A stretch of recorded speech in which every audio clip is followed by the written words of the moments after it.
નમસ્કાર મારા વાલા ગુજરાતી મિત્રો, જાગો જોગી જાગો ચેનલમાં આપણું સ્વાગત છે. તો આજે આપણે વાત કરીશું કે નિજ સ્વરૂપને કોણ જાણી શકે છે, પોતાના સ્વરૂપને કોણ જાણી શકે છે, સ્વયંને કોણ જાણી શકે છે, મન જાણી શકે છે કે પછી આત્મા જાણી શકે છે. તો મનુષ્યના મન ઉપર વિષય વાસનાનો નશાની બેહોશી ભરેલી પડી છે. તે પણ નિજ સ્વરૂપને જાણી શકતા નથી. અને જે પુરુષ સ્વપ્ન અવસ્થામાં જીવન જીવે છે, એટલે કે આ સંસાર એક સ્વપ્ન છે. જેમ રાત્રિનું સ્વપ્ન નાનું હોય છે, થોડા ટાઈમ માટે હોય છે. તો ધારો કે રાત્રે તમને સ્વપ્ન આવ્યું, તે સ્વપ્નમાં તમે જોયું તો તમે અને તમારા પત્ની બંને વિદેશમાં ફરી રહ્યા હતા, VIP હોટલમાં જમતા હતા, સ્વાદિષ્ટ ભોજન હતું, સુંદર બાગ બગીચા હતા. તો તમે સ્વપ્નમાં જમવાની રસોઈનો પૂરેપૂરો સ્વાદ લેતા હતા. તમે અને તમારી પત્ની પ્રેમથી જમતા હતા અને જમ્યા પછી તમે અને તમારી પત્ની એકબીજાના હાથ પકડીને મનમોહક સુંદર બગીચામાં તમે ફરતા હતા અને તે સુંદર બગીચાના સૌંદર્યના ફોટા પણ તમે લેતા હતા, તમારી સેલ્ફી પણ તમે લેતા હતા. પરંતુ એવું બને કે એ જ ચાલુ સ્વપ્નમાં તમારી પત્ની તમને જગાડી દે, તો શું તમે તમારી પત્નીને એમ કહેવાના કે અરે યાર, આપણે બંને વિદેશમાં હતા અને તે મને જગાડી દીધો, તો મારે તને લઈને ફટોફટ ભાગવું પડ્યું અને અહીં આવવું પડ્યું. જો તમે તમારી પત્નીને આવું કહો તો પત્ની તમને પાગલ કહે છે કે તમે તો પલંગ છોડીને રાત્રે ક્યાંય ગયા જ નથી, તો વિદેશની વાત ક્યાં રહી. તો જાગૃત થયા પછી જ તમને એટલે કે તમારા મનને ખબર પડે છે કે આ એક સ્વપ્ન હતું. તો જેમ અવસ્થા બદલાય છે, તેમ ચેતનાના પણ ત્રણ તળ બદલાય છે.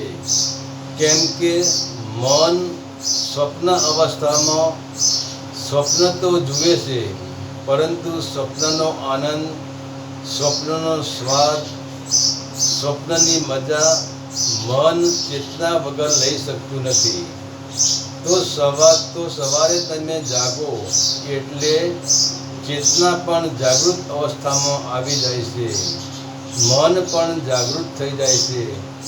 ત્યારે જ મન કહે છે કે મેં રાત્રે સ્વપ્ન જોયું. તો સ્વપ્નમાં વિદેશ પણ ન હતો, સ્વપ્નમાં હોટલ પણ ન હતી, સ્વપ્નમાં રસોઈનો સ્વાદ પણ ન હતો અને બગીચાની સુંદરતા પણ ન હતી.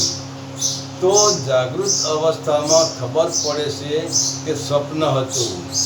તેમ મનુષ્યનું જન્મથી લઈને મૃત્યુ સુધીનું બહુ લાંબુ સ્વપ્ન હોય છે, એટલે કે એ સંસાર છે.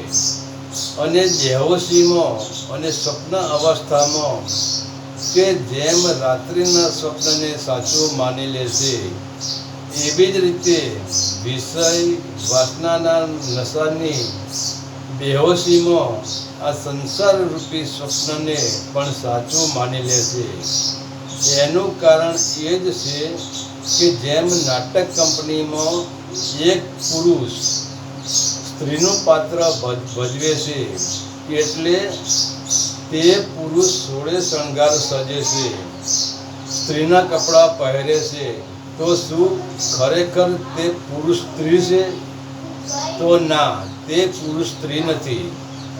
ભલે તે બહારથી તે સ્ત્રી હોય, બહારથી તેને સોળે શણગાર સજ્યા હોય, પરંતુ એને તો ખબર જ છે કે હું બહારથી સ્ત્રી છું, પરંતુ અંદરથી તો એને સ્મરણ હોય છે કે હું ખરેખર સ્ત્રી નથી.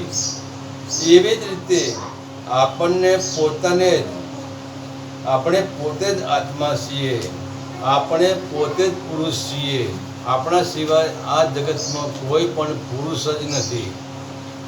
તો આપણે કપડાં પહેરી લીધા છે, આપણે સ્ત્રી પાત્ર ભજવ્યું છે, મતલબ વિષય વાસના કામ ક્રોધ મદ મોહ લોભ આવરણના આપણે કપડાં પહેરી લીધા છે. તો કપડાં પહેરવાથી પુરુષ, જેમ પેલું નાટક કંપની વાળો પુરુષ સ્ત્રી બનવાથી એ પુરુષ મટી જતો નથી, એમ વિષય વાસનાના કપડાં પહેરવાથી આત્મા મટી જતો નથી. એ તો સ્વયં પોતે જ રહે છે. તો પોતે જ બ્રહ્મ છે. એટલે જ તો કહીએ છીએ કે અહમ બ્રહ્માસ્મિ. તમે પોતે જ બ્રહ્મ છો. ભલે તમે ગમે એવા કપડાં પહેરો, ગમે એવા આડંબર પહેરો, ગમે એવા ઢીલા ટપકા કરો, ગમે તે યોનિમાં તમે અવતાર લો, પણ તમે પોતે બ્રહ્મ છો. પરંતુ જેમ પુરુષે સ્ત્રીના કપડાં પહેર્યો છે, તેમ આપણે વિષય વાસનાના કપડાથી આપણા શરીરને ઢાંકી દીધું છે. અને આ નાટક એટલું બધું લોભું છે, તેથી આપણને એમ લાગે છે કે હું પુરુષ નથી, હું એક સ્ત્રી છું. તો પોતાને જ પોતાનું વિસ્મરણ થઈ ગયું છે. આના કારણે જ સંસાર એક સ્વપ્ન હોવા છતાં આપણને સત્ય લાગે છે. પરંતુ કોઈ જાગૃત પુરુષ તેની યુક્તિથી તમારા ઉપરથી વિષય વાસનાના કપડાને ઉતારી લે અને તમને નગ્ન કરી દે, ત્યારે જ તમારી બેહોશી તૂટે છે, તમારું સ્વપ્ન તૂટે છે, અને તમે પોતે જ તમને જોઈ શકો છો. પોતાનું જ નિજના દર્શન કરી શકે છે, અને પોતે જ નિજ સ્વરૂપને જાણી શકે છે. કારણ કે તમારા પોતા સિવાય તો કંઈ જ નથી. સમગ્ર જે આપણે અસ્તિત્વ જોઈ રહ્યા છીએ, એ કોણ ચલાવી રહ્યું છે? તમે પોતે જ ચલાવી રહ્યા છો. તમારા સિવાય આ જગતમાં પૂરા અસ્તિત્વમાં ચલાવવા વાળું કોઈ જ નથી. તમે પોતે જ છો. રૂપ પણ તમારા છે, બધું પણ તમારું છે, અને તમે પોતે સ્વરૂપ. તો નિજ સ્વરૂપને એટલે પોતાના સ્વરૂપને તમે પોતે જ જાણી શકો છો. તમારા સિવાય કોઈની જાણવાની તાકાત નથી. હરિ ઓમ તત્સદ. આદેશના પ્રણામ.